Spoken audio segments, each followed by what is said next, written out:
أشهد أن لا إله إلا الله وحده لا شريك له وأشهد أن محمدا عبده ورسوله أما بعد فأعوذ بالله من الشيطان الرجيم بسم الله الرحمن الرحيم الحمد لله رب العالمين الرحمن الرحيم مالك يوم الدين إياك نعبد وإياك نستعين اهدنا الصراط المستقيم صراط الذين أنعمت عليهم غير المغضوب عليهم ولا الضالين. After reciting the Tashahhud, Ta'awuz and Surah Al-Fatiha, Hazrat Khalifatul Masih V, Ayyadahullah Ta'ala binasrihil Aziz stated that in the historical accounts from the life of the Holy Prophet, peace and blessings of Allah be upon him, which were being mentioned in the previous sermons prior to the Jalsa in Germany, the incident of Ifk, i.e. the great calumny in relation to Hazrat Aisha, was also mentioned. With regards to this, the promised Messiah ﷺ states that God Almighty has established this principle among His attributes to avert a prophecy relating to a divine chastisement through repentance, seeking forgiveness and supplication. Likewise, He has also taught the same moral principle to humankind. And just as it is an established fact in light of the Holy Quran and Hadith that the completely baseless allegation which the hypocrites had wretchedly levelled against Hazrat Aisha, some companions of a simple disposition also partook in such discussions.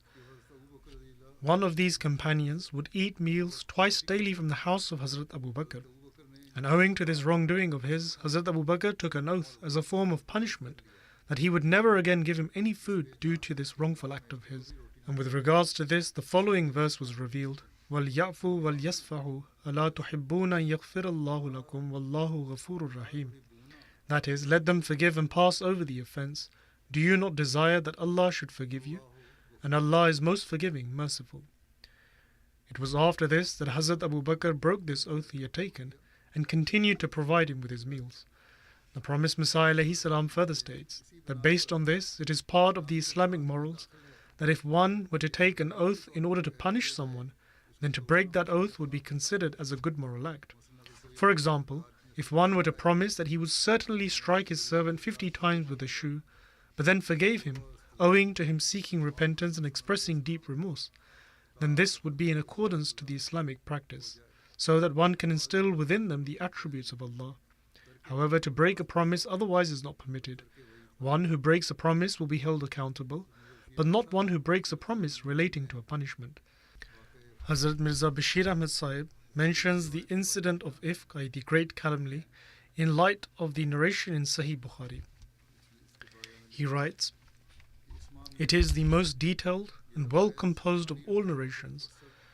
The facts, which are ascertained from the narrations related by other narrators in parts, have been brought together in this sole narration. In addition to this, such enlightening insight is derived from this narration on the domestic life of the Holy Prophet, peace be upon him, that no historian can disregard it. Then, with regards to authenticity, this narration is of such an exceptionally high caliber that it leaves no room for uncertainty and doubt. Now one should contemplate that the magnitude of this conspiracy hatched by the hypocrites. The motive was not only to attack the honor of a chaste, extremely righteous, pious lady. Rather, the greater objective was to directly destroy the honor of the founder of Islam and to dangerously shake the Islamic society." He further writes that this filthy and vile propaganda was spread by the hypocrites in such a manner that simple yet loyal Muslims were caught in this snare of deception. And the names of Hassan bin Sabit, the poet, Hamna bint Jahsh, the sister of Zainab bint Jahsh, and Mistah bin Usasa have especially been recorded. However, it is a testimony to her lofty character that Hazrat Aisha forgave them all and did not harbour a grudge against them in her heart. As such, it is mentioned that after this occurrence, whenever Hassan bin Sabit would come to visit Hazrat Aisha, she would receive him graciously. On one occasion, when he presented himself before Hazrat Aisha, a Muslim named Masruq, who was also present there, became astonished and stated that, "Do you grant Hassan the permission of audience?" Hazrat Aisha responded that, "Let it be, the poor man has lost his sight. Is this not misery enough?" He had later developed an illness of the eyesight.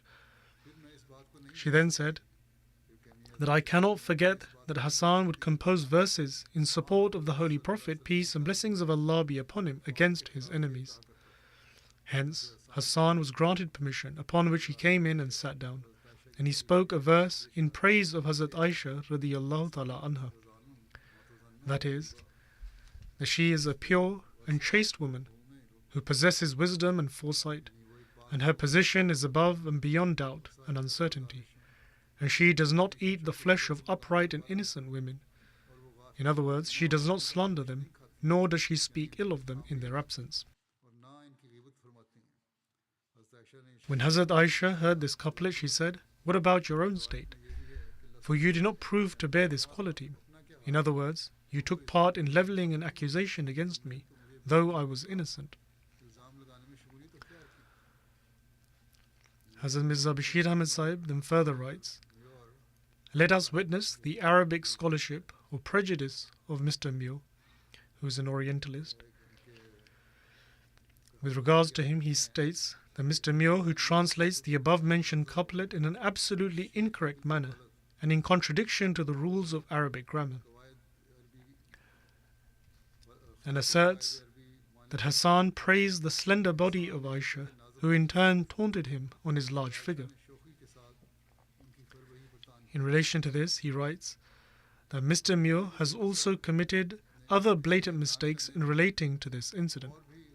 For example, he writes that Safwan and Aisha were unable to catch the army en route, and then openly entered Medina before the gaze of all, even though this is absolutely incorrect and categorically baseless. The ahadith, i.e. the traditions and history, both substantiate that Safwan and Hazrat Aisha managed to catch up to the Muslim army en route in only a few hours. Thankfully enough, however, as Mirza Bashir Ahmad Sahib writes, that thankfully enough, however, in relation to the actual calumny itself, Mr. Mio accepts the innocence of Hazrat Aisha. As such, he writes that the life of Hazrat Aisha before and after this incident proved that she was free of such allegation. In terms of logic and narration, this allegation proves to be clearly false and forged, because except for the absolutely coincidental occurrence that Hazrat Aisha was left behind by the Muslim army, and then she caught up to it in the company of Safwan, the slanderers had nothing else in their hands.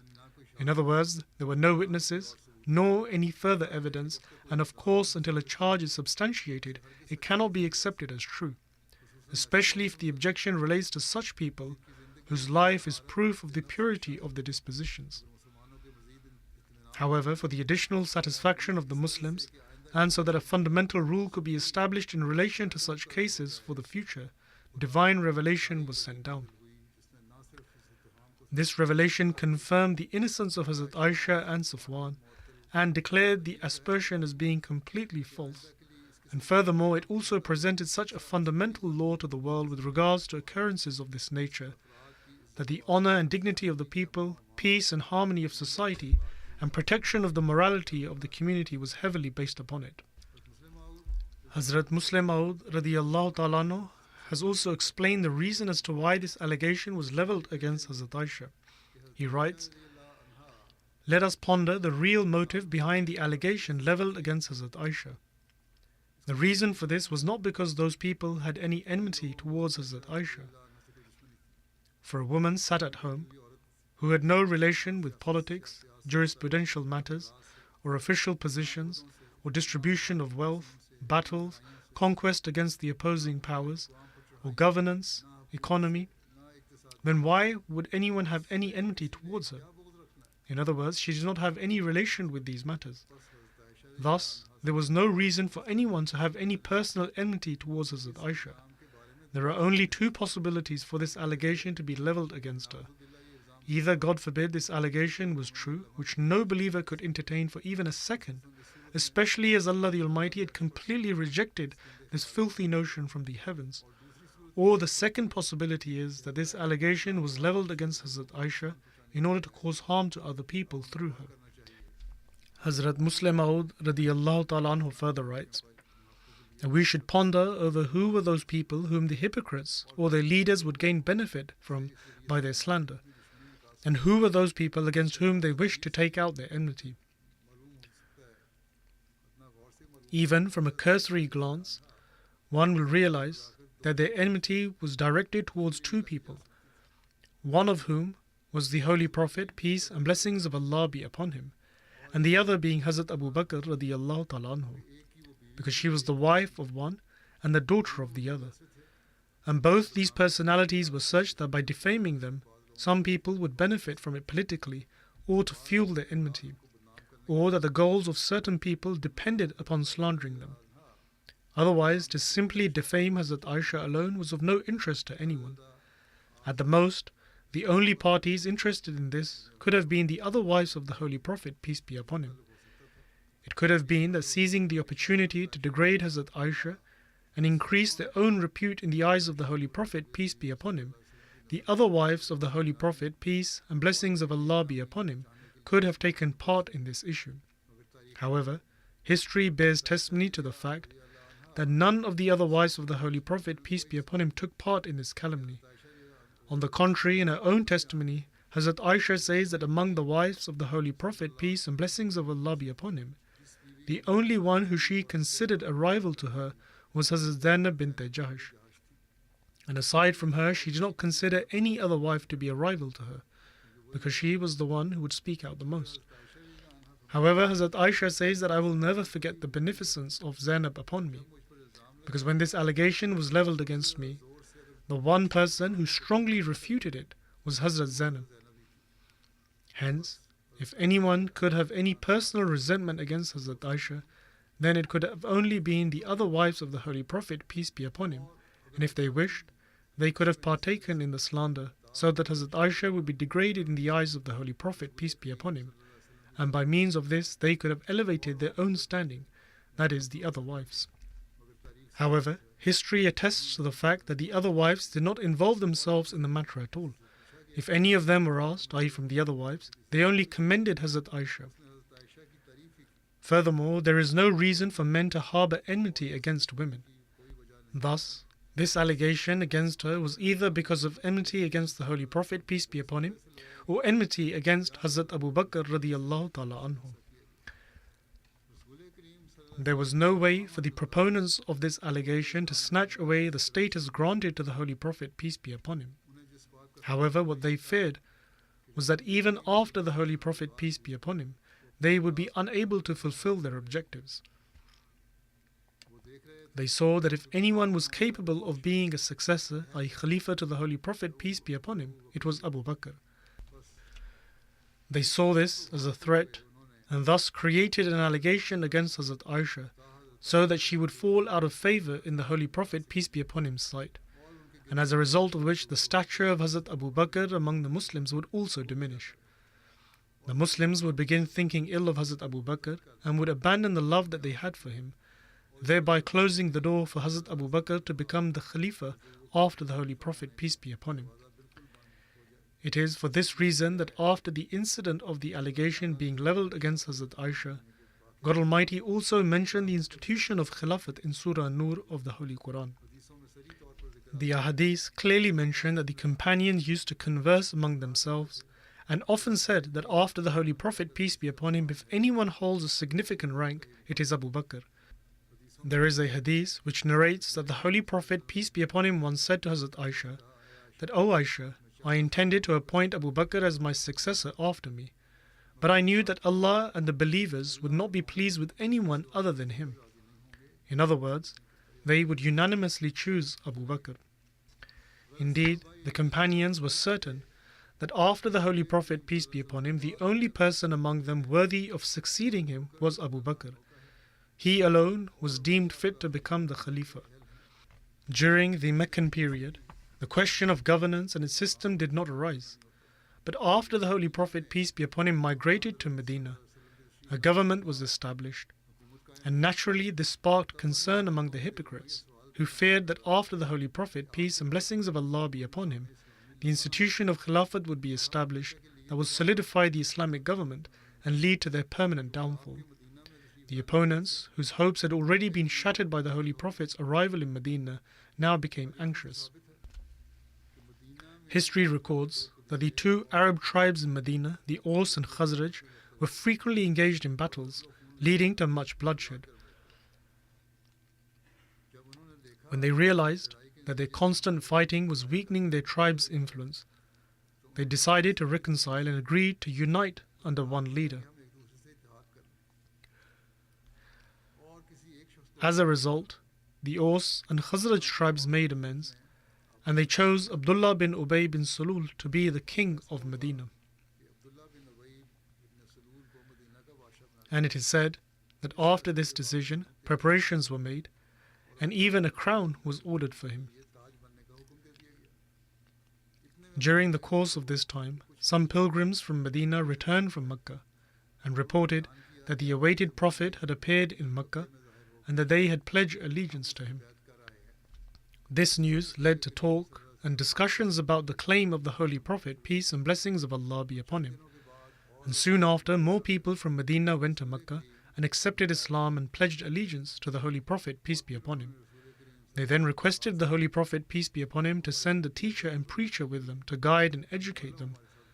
The Holy Prophet, peace and blessings of Allah be upon him, then sent one of his companions as a missionary, and many people in Medina embraced Islam. Around the same time, the Holy Prophet, peace and blessings of Allah be upon him, and his companions were facing severe persecution in Mecca. And the people of Medina, aware of this, invited the Holy Prophet, peace be upon him, to migrate to their city. Subsequently, the Holy Prophet, peace be upon him, along with his companions, migrated to Medina. The crown prepared for Abdullah bin Ubay bin Salul became meaningless, as the people of Medina no longer needed another king when they had found the king of both worlds, i.e. the Holy Prophet Muhammad, peace and blessings of Allah be upon him. Upon seeing his chances of becoming a king vanish before his eyes, Abdullah bin Ubay bin Salul became enraged. And though he outwardly joined the Muslims, he continued to place hurdles for Islam. And if he could hope for anything, it would be that after the demise of the Holy Prophet, peace and blessings of Allah be upon him, he could still become the king of Medina. However, God Almighty frustrated even these plans of his, for even his own son was a devout Muslim. This meant that even if he happened to become a king, the leadership would eventually return to Islam. Furthermore, God Almighty thwarted his plans by establishing a new system among the Muslims.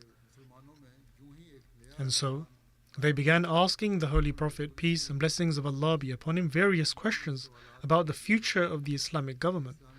For example, what would happen after him, and what course of action the Muslims should take. Witnessing this, Abdullah bin Ubay bin Salul became fearful that the Islamic government would be established in such a way that he would have no part in it. To prevent this, he realized that the only person capable of establishing the Islamic government on Islamic principles was Abu Bakr radiyallahu ta'ala anhu. He noticed that after the Holy Prophet, peace and blessings of Allah be upon him, the Muslims would naturally turn to Abu Bakr, whom they esteemed above all others. Therefore, Abdullah bin Ubay bin Salul saw his success in discrediting Abu Bakr and diminishing his standing in the eyes of the people, and even tarnishing his reputation in the sight of the Holy Prophet, peace be upon him.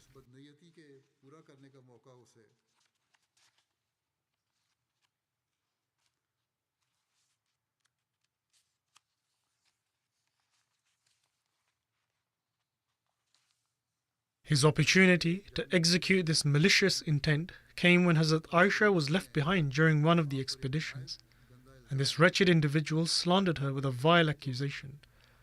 Though the Holy Quran only hints at this incident, the Ahadith provide more detail. Abdullah bin Ubay bin Sulul's objective was to humiliate Hazrat Abu Bakr in the eyes of the people, and to also strain his relationship with the Holy Prophet, peace and blessings of Allah be upon him. He hoped that this would hinder the establishment of the system he saw as inevitable, which would consequently crush his ambitions. Hazrat Muslim Maud radiyallahu ta'ala anhu further states that a hypocrite in his delusion always believes his death to be distant and speculates about the death of others. And so Abdullah bin Ubay bin Sulul also thought his death was far off and failed to realize that he would die writhing in agony during the lifetime of the Holy Prophet, peace be upon him. He continued to imagine that once the Holy Prophet, peace be upon him, passed away, he would become the ruler of Arabia. However, he saw that Abu Bakr's piety, righteousness and greatness were widely acknowledged amongst the Muslims. When the Holy Prophet ﷺ was unable to lead the prayers, it was Abu Bakr who led them in his place. If one was unable to seek an edict from the Holy Prophet, peace be upon him, the Muslims would seek the edict from Abu Bakr radiyallahu ta'ala anhu. And so realizing this, Abdullah bin Ubay bin Sulul became extremely worried about his hopes for future leadership, and so he sought to remove this worry. Hence, in order to remove this worry, and to diminish the renown and esteem of Hazrat Abu Bakr radiyallahu ta'ala anhu in the sight of the Muslims, he created an allegation against Hazrat Aisha radiyallahu ta'ala anha, so that the Holy Prophet, peace be upon him, would develop an aversion to Hazrat Aisha. And as a result of developing an aversion for Hazrat Aisha, he sought to diminish Hazrat Abu Bakr radiyallahu ta'ala anhu's honor in the sight of the Holy Prophet, peace be upon him, as well as the Muslims, and thereby halting any chance of him becoming the Khalifa. Then, whilst mentioning the connection between the incident of the great calumny, i.e. the incident of Ifk, and Khilafat of Hazrat Abu Bakr radiyallahu ta'ala anhu, Hazrat Muslim Maud radiyallahu ta'ala anhu states, from the beginning of Surah Nur till the end, the same subject matter is being mentioned. First, the calumny against Hazrat Aisha is mentioned, and seeing as the actual reason for this calumny against her was to humiliate Hazrat Abu Bakr and to ruin his relationship with the Holy Prophet, peace and blessings of Allah be upon him, and subsequently diminish his honor in the sight of Muslims, so that he would not become the Khalifa after the Holy Prophet, peace and blessings of Allah be upon him's demise. Because Abdullah bin Ubay bin Sulul had realized that if the Muslims looked towards anyone after the Holy Prophet, peace and blessings of Allah be upon him, it was Abu Bakr radiyallahu ta'ala anhu. And if Khilafat was established through Abu Bakr, then Abdullah bin Ubay bin Sulul's dreams of leadership would never be fulfilled. Therefore, right after mentioning this allegation, Allah the Almighty mentions Khilafat and says that Khilafat is not a monarchy. Rather, it is a means of maintaining the divine light, which is why its establishment rests in the hands of Allah the Almighty. For it to falter would mean the ruin of the light of prophethood and the divine light. Hence, He will certainly establish this light and will appoint whoever He chooses as the Khalifa. In fact, He promises that He will not just make one, but will grant the mantle of Khilafat to many from among the Muslims and will thus extend the era of this spiritual light. If you wish to create allegations, then go ahead. You cannot erase Khilafat, nor can you hinder Abu Bakr from becoming the Khalifa, because Khilafat is a light, and this light is one of the manifestations of Allah, and no human efforts can erase it. The promised Messiah ﷺ states, the state of the Prophets ﷺ is also such that when God Almighty informs them of a matter, they either distance themselves from it or adopt it. Observe, in the matter of the calumny against Hazrat Aisha radiyallahu ta'ala anha, the Holy Prophet, peace be upon him, was not initially bestowed knowledge regarding it, and the matter progressed to the extent that Hazrat Aisha went to her father's home, and the Holy Prophet, peace and blessings of Allah be upon him, also stated that if she had done this, then she should repent. Observation of these incidents clearly show the degree of anguish which the Holy Prophet, peace be upon him, was in. Yet the reality was not made apparent to him for some time. However, when God Almighty revealed Hazrat Aisha's acquittal and stated, Al-Khabisatu lil-Khabisina, wal-Khabisuna lil-Khabisat, wat-Tayyibatu lit-Tayyibina, wat-Tayyibuna lit-Tayyibat. The reality regarding this calumny then became clear to him. Thus, does this in any way change the stature of the Holy Prophet, peace be upon him? Absolutely not. Anyone who thinks this is unjust and does not fear God and has reached the degrees of disbelief. The Holy Prophet, peace be upon him, never claimed to be a knower of the unseen, and nor did any of the other prophets. Being the knower of the unseen is a rank of God. Had such people been aware of the established ways of the prophets, they would never raise such allegations. The promised Messiah ﷺ thus also silenced those who raised allegations against him as well. Mention is also found of the Holy Prophet, peace and blessings of Allah be upon him, mediating peace between the chieftains of Aus and Khazraj.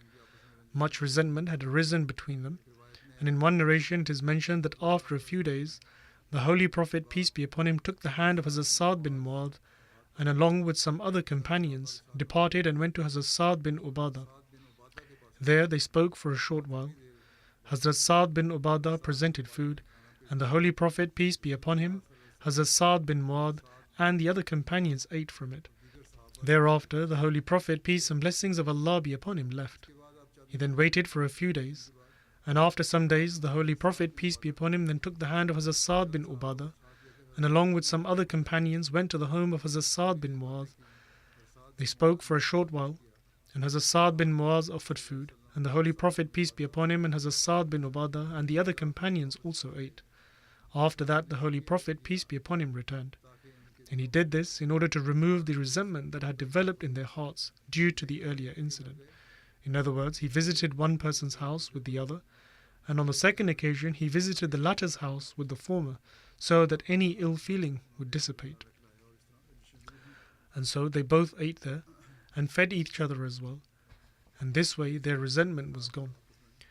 This was one of the methods the Holy Prophet, peace be upon him, used to foster love and affection and establish peace between people. In various narrations, the number of those who had levelled this allegation differ. In one narration by Hazrat Ibn Abbas, the number of those who falsely accused Hazrat Aisha is mentioned as 3. And in another narration by Hazrat Ibn Abbas, it states that the number was between 3 and 10. Ibn Uyayna recorded as 40, while Mujahid mentioned it as between 10 and 15. Then regarding the punishment of those involved in the incident of Ifk, i.e. the great calumny, it is mentioned in Sunan Abi Dawud that the Holy Prophet, peace be upon him, ordered the punishment for 2 men and 1 woman who had spread the rumour about indecency.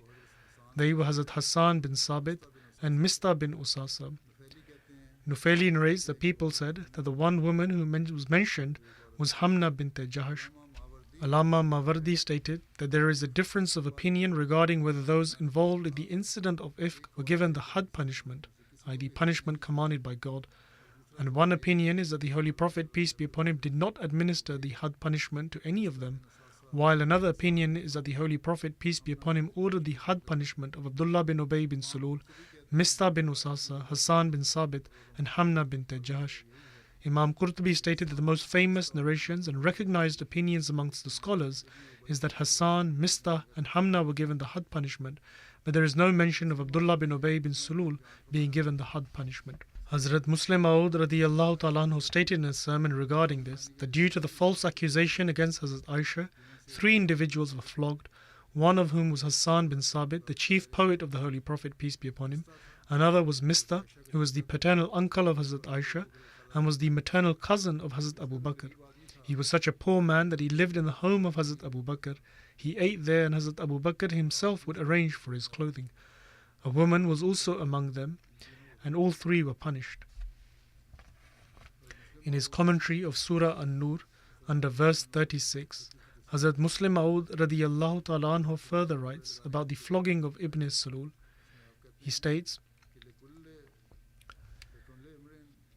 that among those who make accusations, each shall receive punishment according to what they have earned. Thus, those who participated in the conspiracy to level accusations were each given 80 lashes. It is then stated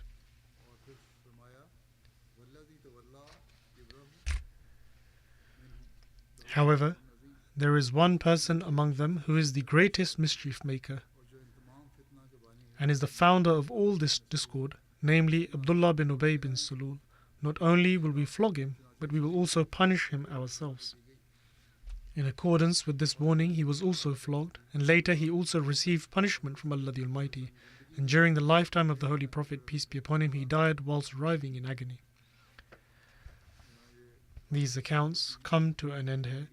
Regarding the Jalsa Salana in Germany, I would like to say that the attendees, whether they were external guests or those who attended for the first time, they have all expressed very positive sentiments and were extremely happy, complimenting the overall environment of the Jalsa Salana. Similarly, through the various modes of media and the news outlets, the true message of Islam and Ahmadiyyat reached millions of people. As such, the Jalsa is a great means of propagation, enabling the message of Islam to reach such places where we ourselves are unable to reach. May Allah the Almighty enable this to bear virtuous and long-lasting results, and enable Ahmadis to always truly derive benefit of this. Continue to focus on prayers. May Allah the Almighty always keep us wrapped in His mantle of grace and mercy. At the end, I will also mention a deceased person and will lead their funeral prayer in absentia, inshallah. It is of Imam Muhammad Belu Sahib, who was from Sudan. He passed away recently. Inna lillahi wa inna ilayhi raji'un. The president of the Jamaat in Sudan writes about him that the incident of his birth was as follows. In 1966, an Ahmadi Imam from Nigeria, Isa Abdullah bin Lail Sahib, came to visit him as a guest and preached to the villagers. The late Imam Muhammad bin Belu was the first to have the opportunity to do the birth. In those days, it was not possible to contact the Khalifa of the time at the Markaz, i.e. the headquarters from Sudan. However, these Ahmadi brothers remained firm in their faith in Ahmadiyyat. They faced severe opposition. Imam Muhammad Belu Sahib used to lead the Ahmadis in prayer. There, the Ahmadi mosque was made of grass and straw, a sort of hut which the non-Ahmadis set on fire, and they also expelled the Ahmadis from the village. As a result, these Ahmadis migrated southwards, and there too they built a small mosque of grass and straw. Again opposition arose, and the opponents burned down the Ahmadi mosque and again expelled the Ahmadis from that area. One party of these Ahmadis moved far away from there, while the other, which included Imam Bellu, went to Duaim city. There they became guests of Abdullah bin Awaz Qasim Sahib, who was the principal of Jamia Bakhtur Rida, but their families opposed them, and these Ahmadis were also expelled from there as well. And so these helpless people were driven out from there as well. Finally, they decided to go to Nigeria to Imam Isa Abdullah bin Lail Sahib, through whom they had become Ahmadis. Thus, this group of poor Ahmadis, along with their wives and children, set off for Nigeria, riding on donkeys and other animals, but mostly on foot. They had no provisions for the journey, no visa, documents, etc. There were many difficulties on the journey. However, they possessed the wealth of faith, and they safeguarded their faith and continued their migration with the same zeal and passion, and never sacrificed their religion. Eventually, they reached Nigeria, and they stayed with Imam Isa bin Lail Sahib for 13 years. Thereafter, Imam Isa Sahib advised them to return to Sudan based on a dream. And though they did not like this suggestion, but Imam Isa told them that it was a command from their Lord.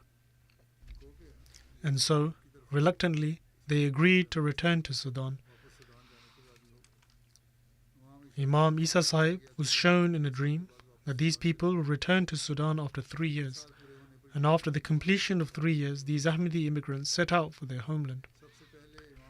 Imam Muhammad Bellu was the first to return. In Sudan, they settled back in their original village, Kuneze. This was in 2010, and after the return of these Ahmadis to Sudan, a group called Boko Haram emerged in Nigeria.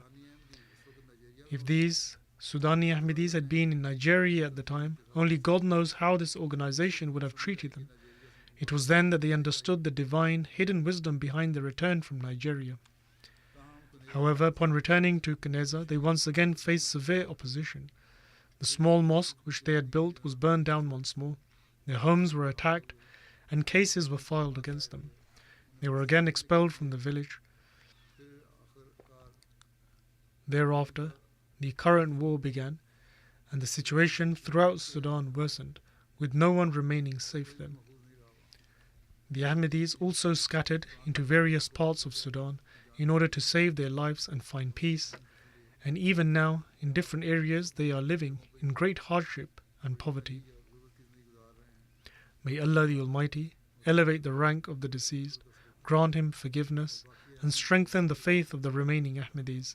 May Allah the Almighty change their circumstances, and as I mentioned, there is great unrest in the country. May Allah the Almighty bring an end to this disorder.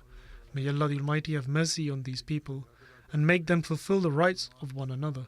May Muslims fulfill the rights of brotherhood towards each other, and may Allah the Almighty remove the discord within Islamic governments. May Allah the Almighty grant Ahmadis the ability to live a life of true peace and tranquility.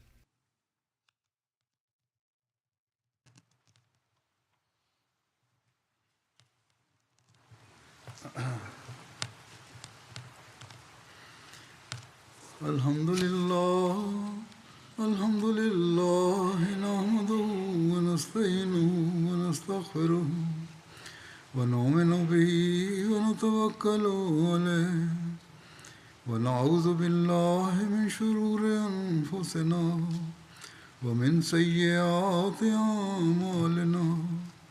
Man yahdihillahu fala mudilla lahu ومن يضلله فلا هادي له ونشهد أن لا إله إلا الله ونشهد أن محمدا عبده ورسوله عباد الله رحمكم الله إن الله يأمر بالعدل والإحسان وإيتاء ذي القربى وينهى عن الفحشاء والمنكر والبغي يعظكم لعلكم تذكرون اذكروا الله يذكركم وادعوه يستجب لكم ولذكر الله أكبر.